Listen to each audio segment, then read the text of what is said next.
အဲ့လိုမျိုးဆိုရင် glory Man United ဆိုတာအမြဲတမ်းကျွန်တော်ဆိုရမှာဖြစ်တယ်အားလုံးပဲမင်္ဂလာပါ RK Reaction နဲ့အားလုံးကိုကြိုဆိုပါရစေဒီနေ့မှာတော့ Manchester United နဲ့အပြောင်းရွှေ့သတင်းလေးတွေကျွန်တော်တင်ဆက်သွားမှာဖြစ်တယ်အခုလောလောဆယ် Manchester United နဲ့အရန်ကိုသတင်းထွက်နေတဲ့ကစားသမား၃ယောက်ကျွန်တော်တွေ့ထားတယ်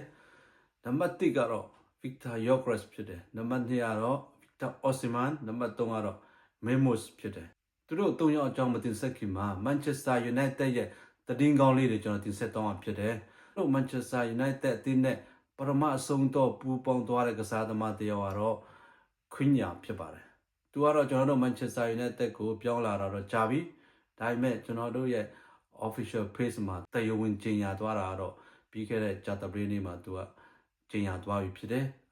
ပရိသတ်တွေနဲ့လည်းသူတို့မိတ်ဆက်ကွန်ပေးတယ်သူတို့အသင်းပိုင်ရှင်တွေနဲ့လည်းသူတို့အသွေးဆုံကွန်ပေးပြီးအကုန်လုံးပြီးဆုံးသွားပြီ Manchester United ရဲ့ကစားသမားတစ်ယောက်ဖြစ်သွားပါပြီသူဝက်စီရမယ်အင်ကြီးကတော့နံပါတ်30ဝက်စီရမှာဖြစ်တယ်ဆိုတော့နံပါတ်30ဆိုတော့ကျွန်တော်အရန်ကိုကြိုက်ခဲ့တဲ့ကစားသမားတွေဝက်ခဲ့တဲ့အင်ကြီးဖြစ်တယ် Manchester United မှာနံပါတ်1ကျွန်တော်အကြိုက်ဆုံးကစားသမားတော့ Wayne Rooney ဖြစ်တယ်သူကလည်းရင်တော့နံပါတ်30ဝက်ပြီးတော့ကိုးရအများကြီးသူManchester United ကိုဟိုးအမြင့်ဆုံးပြန်နိုင်အောင်သူကပို့ဆောင်ပေးခဲ့တဲ့လူတစ်ယောက်ဖြစ်တယ်ပြီးတော့နံပါတ်2ကတော့ Marcus Rashford ဖြစ်တယ်သူကတော့ဘောလုံးကစားလည်းကောင်းတယ်ပြီးတော့သူ့စိတ်ဓာတ်တွေလည်းကောင်းတယ်ပြီးတော့အလှူဒါန်းတွေလည်းရလုပ်တယ်ဆိုတော့ Manchester United တဲ့ကိုးတွေအများကြီးတွင်းပြီးတော့ Manchester United နာမည်ကောင်းရအောင်သူလှုပ်ဆောင်ပေးတဲ့ကစားသမားဖြစ်တယ်ဆိုတော့သူတို့နှစ်ယောက်လိုပဲအခုခွင်းညာကိုလည်းကိုးရအများကြီးတွင်းမဲ့ကျွန်တော်တို့ Manchester United အတွက်အားကိုးရတော့ကစားသမားတစ်ယောက်ဖြစ်မယ်လို့ကျွန်တော်ဒီကနေယုံကြည်တယ်ကဲခုနကစားသမား၃ယောက်နဲ့ကျွန်တော်တို့ပြန်ပြီးတော့မိတ်ဆက်ကြရအောင်ပထမဆုံးအနေနဲ့ပြောချင်တဲ့ကစားသမားကတော့ Mermoz ဖြစ်တယ်သူက Brentford မှာကစားတယ်သူ့ရက်က9ပေခွန်ရှိတယ်သူက Cameroon နိုင်ငံသားဖြစ်တယ်ဒါပေမဲ့သူမွေးလာတော့ပြင်သစ်နိုင်ငံမှာမွေးတယ်ဟုတ်တယ်သူပြင်သစ်နိုင်ငံအတွက် U17 U20 U21 မှာသူကစားဖူးတယ်2020နှစ်ကနေစပြီးတော့ Cameroon အတွက်သူကစားတယ်ပြီးခဲ့တဲ့နှစ်မှာ Brentford အတွက်သူကစားပြီးတော့ခြေစွမ်းနဲ့ရံပြထားတော့ကစားသမားတစ်ယောက်ဖြစ်တယ်သူ38ပွဲမှာသူ6သွင်းတာ920သွင်းတယ်သူပြီးတော့6ဖန်တီးမှုကသူက9ဖန်တီးထားတယ်Mermoz ကပြောတာတော့ Manchester United မှာကစားချင်တယ်သူကိုယ်တိုင်ကစားသမားကိုယ်တိုင်သူပြောထားတယ်ဆိုတော့ Manchester United ကလည်းသူပထမအချိန်သူကန်လှမ်းမှုလုပ်တယ် Manchester United ရဲ့ကန်လှမ်းမှုကိုသူပေးချလိုက်တယ်သူတို့48နဲ့သူကလှုပ်ထားတယ်ဒါပေမဲ့သူတို့လိုချင်တာ60ကျော်ဖြစ်တယ်ကစားသမားကိုယ်တိုင်ကတော့ Manchester United ကိုကစားချင်တယ်လို့ပြောထားတယ်ဆိုတော့ Manchester United ကိုကစားချင်တယ်ဆိုတဲ့ကစားသမားတွေကအများတယ်ဒီ Manchester United ပရိသတ်တွေဆိုရင်တီးပြီးသားဖြစ်မယ်Manchester United မှာကစားချင်တယ်ကျွန်တော် Manchester United မှာလာချင်တယ်ဆိုပြီးတော့ဈေးကြီးပေးတယ်ပြီးတော့ Manchester United ရောက်တယ်သူကခြေစောမပြဘူးပျောက်သွားတယ်ဆိုတော့ဒါမျိုးတွေကအများနေပြီ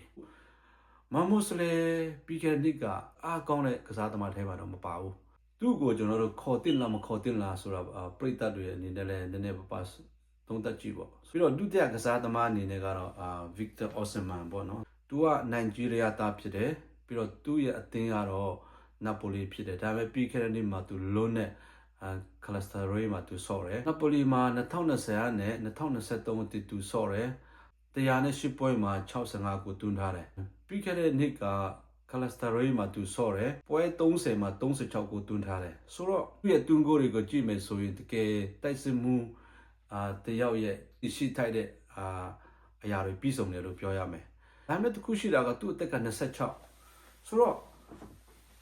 သူ Manchester United ကိုခေါ်ထားတဲ့ကစားသမားတွေကပထမက Mermoz လည်း25ပြီးတော့ Osimhen လည်း26နောက်ဆုံးတစ်ယောက်ကတော့ Victor Gyökeres ဖြစ်တယ်သူက Sweden နိုင်ငံသားဖြစ်တယ်သူအရက်ကတော့6ပေကျော်တယ်သူ striker တစ်ယောက်ရဲ့အနေထားမှာဖြစ်တယ်ပြီးတော့သူ့ရဲ့သွင်းဂိုးတွေကိုကြည့်မယ်ဆိုရင်လည်းသူက66ပွဲမှာ68ကိုသွင်းထားတယ်ပြီးတော့သူ့ရဲ့ club ကတော့ Sporting မှာပေါ့နော်အရင်တော့ကျွန်တော်တို့ Manchester United ရဲ့နေပြ Emery ရဲ့အသင်းဟောင်းဖြစ်တယ်ဆိုတော့ပြီးခဲ့တဲ့နှစ်မှာလည်းသူကဝယ်ချင်တယ်သူ့ကိုခေါ်ချင်တယ်ဒါပေမဲ့ Sporting အသင်းနဲ့Emery နဲ့အကြားမှာသူတို့ရဲ့ဂတိကဝတ်တွေရှိထားတော့သူကမခေါ်နိုင်တဲ့အခြေအနေမှာရောက်နေတယ်အခုဒီနှစ်မှာလည်းကျွန်တော်ပြန်ခေါ်ဖို့လုပ်တယ်ဒါပေမဲ့ကြားမှာဖြစ်သွားတာကတော့ Arsenal ကသူလိုက်နေတယ်ဆိုတော့အဲ့လိုမျိုးလိုက်နေတဲ့ကစားသမားတစ်ယောက်နှစ်ယောက်ထွက်လာပြီဆိုရင်တော့ ဈေးကတင်သွားပြီဈေးကများသွားပြီဆိုတော့အရင်တော့သူ့ရဲ့ဈေးက50 60ယူရိုရှိတော့အခုက90 80 90 100လောက်ဖြစ်နိုင်တယ်ဆိုတော့အဲ့လိုအနေထားရောက်ပြီဆိုတော့ Manchester United အတွက်ခေါ်စရာတော့မလိုတော့ဘူးလို့ကျွန်တော်ထင်တယ်ယူရို40 50တန်တဲ့ကစားသမားကို Manchester United ကစိတ်ဝင်စားပြီးဆိုရင်တော့သူတို့ကဈေးအကုန်တက်လာတယ်ဆိုတော့အဲ့ဒီဈေးတက်လာတဲ့ခဏထားပါဦးသူတို့ရဲ့အသက်တွေကသူ20ခွန်ရှိပြီဆိုတော့အခု Manchester United ကလိုက်နေတဲ့ကစားသမားအားလုံးဟာအသက်ကြီးပိုင်းတွေဖြစ်တယ်နံပါတ်1က Osman 26 Momos 25အခု Yogres 29ဆိုတော့ကြည့်ဘောလုံးကစားသမားတယောက်ဆိုတာက22ရနဲ့28တိပဲအဲ့ဒီကြားမှာပဲတကယ်သူ့ရဲ့အကောင်းဆုံးအချိန်ဖြစ်တယ်ဆိုတော့သူတို့ကိုဝယ်လာဆိုရင်တနည်းနည်းပဲသုံးမယ်အသုံးပြီးလို့ရှိရင်ကျွန်တော်တို့အစ်ပြန်ရှာရမယ်ဆိုတော့အဲ့ဒါကလုံးဝမဖြစ်နိုင်ဘူးအဓိကကျွန်တော်လိုနေတာကတော့လူငယ်ကစားသမားတွေကိုကျွန်တော်များများခေါ်မယ်ပြီးတော့လူငယ်တွေနဲ့ကျွန်တော်ဖွဲ့ထားမယ်ပြီးတော့လာမယ့်နှစ် Premier League ရာသီမှာကျွန်တော်တို့ဖလားတွေကိုကင်ထားမယ်ပြီးတော့နှစ်ပြအမ်ဘရွန်ကျွန်တော်ယုံကြည်တယ်လာမယ့်နှစ် Premier League ရာသီမှာ